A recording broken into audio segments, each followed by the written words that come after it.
Now we turn to Ukraine. There seems to be no end to the conflict in eastern Ukraine. Residents in the frontline town of Avdiivka are getting fed up with the daily attacks. Natalie Carney reports. This is, or was, the house of 68-year-old Alexei Andrusko.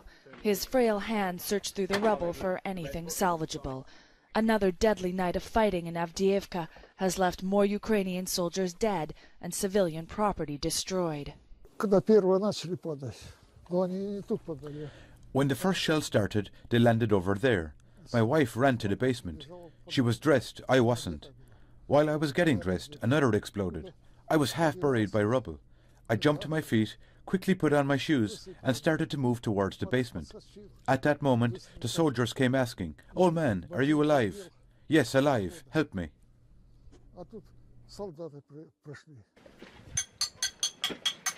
Alexei and his wife live only 2 streets away from the front line and believes his house was targeted because of the Ukrainian army bunker outside his front door. My yard over there was hit more than 50 times, and 3 times near the well. It's just behind the kitchen. He says now he and his wife will have to live in the only room left standing, the kitchen, after boarding up the windows to keep the icy cold winter weather out.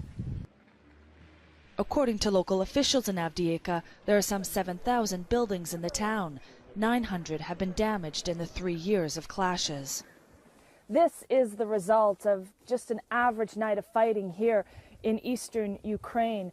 And in and amongst this smoldering mess, I've seen a lot of household items, such as an iron, a bicycle, a shopping trolley, which really sort of highlights the direct and personal impact that this conflict is having on every single resident here in Avdiivka. Keep it on all the time. Yeah. At one point, there is commotion in the street. One of the neighbors directs us to her backyard and tells us to start recording. Whoa! So while we were filming the house, which was completely destroyed by what we were told was ammunition from the separatist side, a woman grabbed us on the street and brought us into her backyard, her back shed, to show us this: 4 crates of mortar shells. More neighbors then pointed out weapons stockpiled on their property. One evacuated house on the block has been taken over by soldiers. Off camera, the residents tell us they are shelled daily and believe it's because the soldiers and their weapons are here. It's not an issue that they shell from our yards. The problem is that the return fire is coming this way. It can't be precise. And during the night, armed people are walking and driving around here. Please understand, we are also afraid.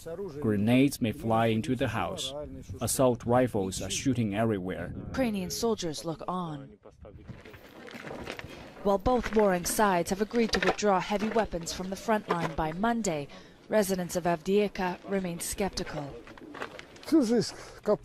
I spent my whole life creating this, and now everything is gone with a single bang. I have nothing left. Natalie Carney for CGTN in Avdiivka, eastern Ukraine.